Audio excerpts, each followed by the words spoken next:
دوستو یہ وقت ہے 17 اکتوبر 1959 کا، جب عراقی وزیر اعظم عبدالکریم قاسم پر عراقی باتھ پارٹی کے کچھ کارکنوں نے حملہ کیا۔ اس حملہ میں وزیر اعظم عبدالکریم قاسم محفوظ رہے اور زیادہ تر حملہ آوروں کو مار دیا گیا، لیکن ان حملہ آوروں میں سے ایک 22 سالہ نوجوان وہاں سے فرار ہونے میں کامیاب رہا۔ اس وقت لوگ اس کا نام تک نہ جانتے تھے، لیکن کس کو معلوم تھا کہ یہ نوجوان آنے والے دور میں عراق کی ایک لمبی تاریخ لکھے گا۔ جی ہاں دوستو، یہ نوجوان کوئی اور نہیں بلکہ عراق پر طویل ترین 26 سالہ حکومت کرنے والا صدام حسین تھا۔ جی ہاں دوستو، اس ویڈیو میں ہم صدام حسین کے بارے میں ہی آپ کو بتانے جا رہے ہیں۔ اس سے پہلے کہ ہم اپنی ویڈیو کی طرف بڑھیں، آپ سب سے گزارش ہے کہ ہمارے چینل انفوفوبیا کو سبسکرائب کریں اور بیل آئیکن کو پریس کریں تاکہ ہمارے آنے والی ویڈیوز سب سے پہلے آپ تک پہنچ سکیں۔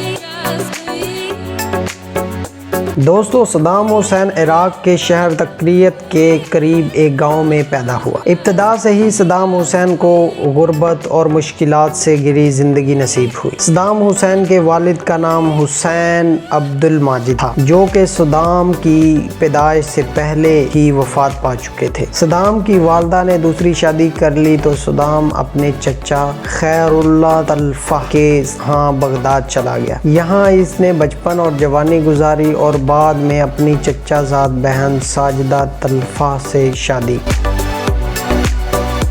جی ہاں دوستو، خیر اللہ طلفہ عراقی باتھ پارٹی کے رہنما تھے اور یہیں سے صدام حسین کے سیاسی کیریئر کا آغاز ہوا۔ انہوں نے باقاعدہ طور پر 1957 میں اس پارٹی کو جوائن کیا۔ یہ پارٹی اس وقت کی عراقی حکمران جماعت کی شدید مخالف تھی۔ 1959 میں باتھ پارٹی کے کچھ کارکنوں نے عراقی وزیر اعظم کو قتل کرنے کی ناکام کوشش کی، جس کے نتیجہ میں 22 سالہ صدام حسین عراق سے فرار ہو گیا۔ 1963 میں باتھ پارٹی نے عراقی حکومت پر قبضہ کر لیا تو صدام حسین واپس آ گیا، لیکن اسی سال اس حکومت کا تختہ الٹ گیا اور صدام حسین کو جیل بھیج دیا گیا۔ یہاں کچھ سال قید کاٹنے کے بعد صدام وہاں سے فرار ہونے میں کامیاب ہو گیا اور اس طرح عراق کے اہم لیڈر کے طور پر سامنے آیا۔ اس نے حکومت کے خلاف بغاوت شروع کر دی اور 1968 میں حکومت کا تختہ الٹ کر عراق پر باتھ پارٹی کی حکومت قائم کر دی گئی۔ دوستو، صدام حسین نے عراق کے صدر کا عہدہ 1979 میں سنبھالا تو اس نے اپنے سیاسی مخالفین کو کچل کر رکھ دیا اور عوام میں مقبولیت حاصل کرنے کے لیے بہت سے فلاحی کام شروع کیے۔ صدام حسین عراق کو تمام عرب دنیا کا لیڈر تصور کرتا تھا اور چاہتا تھا کہ پرشین گلف پر عراق کا قبضہ ہو۔ اس لیے 1980 میں صدام حسین نے عراق پر حملہ کر دیا، جس کا مقصد ایرانی تیل پر قبضہ جمانا تھا۔ لیکن اس جنگ میں عراق کو کچھ حاصل تو نہ ہو سکا، لیکن عراقی تیل پر بیرونی بندشوں سے عراق کو اقتصادی طور پر بہت نقصان کا سامنا کرنا پڑا۔ عراق پر بیرونی قرضہ $100 بلین تک پہنچ گیا۔ آخر کار یہ جنگ 1988 میں اختتام پذیر ہوئی۔ تمام تر نقصان کے باوجود صدام حسین نے اپنی فوجی طاقت کو بڑھانا کم نہ کیا اور عراق سے ملحقہ کویت پر اگست 1990 میں حملہ کر دیا، جس کا مقصد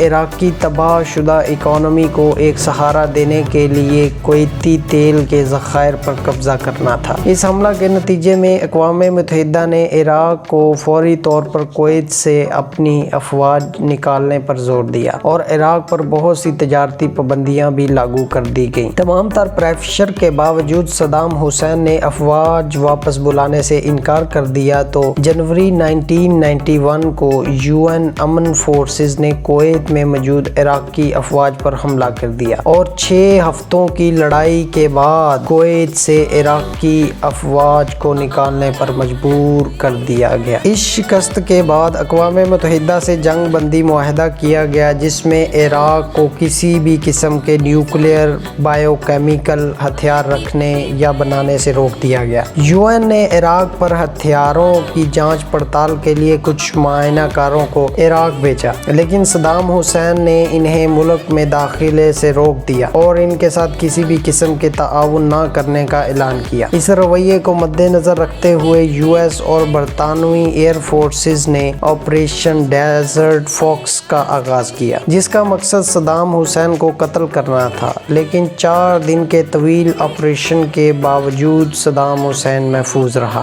اس آپریشن کی ناکامی کے بعد یو ایس اور برطانیہ نے صدام حسین کو صدر کی کرسی سے ہٹانے کے لیے اقدامات کرنے شروع کر دیے۔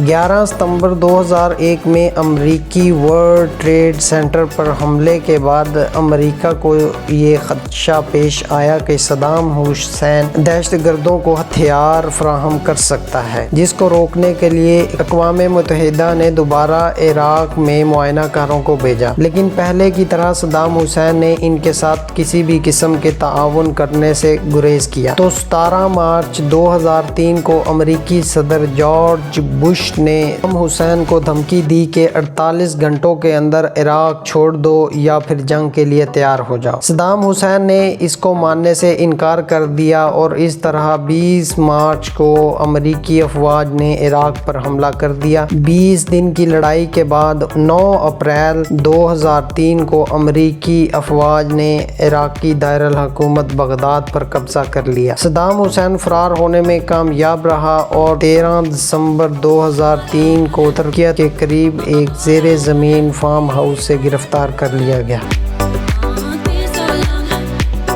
دوستو، اکتوبر 2005 میں صدام حسین کو عراقی اعلیٰ عدالت میں پیش کیا گیا اور 9 ماہ کی کارروائی کے بعد جولائی 2006 میں عدالت نے صدام حسین کو انسانی قتل اور ٹارچرز کے الزام میں سزائے موت سنائی اور عید کے دن صدام حسین کو پھانسی کے تختہ پر لٹکا دیا گیا۔ دوستو، صدام حسین کے حوالے سے لوگوں میں 2 رائے موجود ہے۔ کچھ لوگ اسے اسلامی دنیا کا ہیرو مانتے ہیں جو کہ امریکہ اور دوسری مغربی طاقتوں کے خلاف کھڑا رہا، اور کچھ لوگ اسے بغداد کا قصائی یعنی بچر آف بغداد بھی کہتے ہیں، جسے حکمرانی کے لالچ میں بہت سے بے گناہ لوگوں کا خون بہایا۔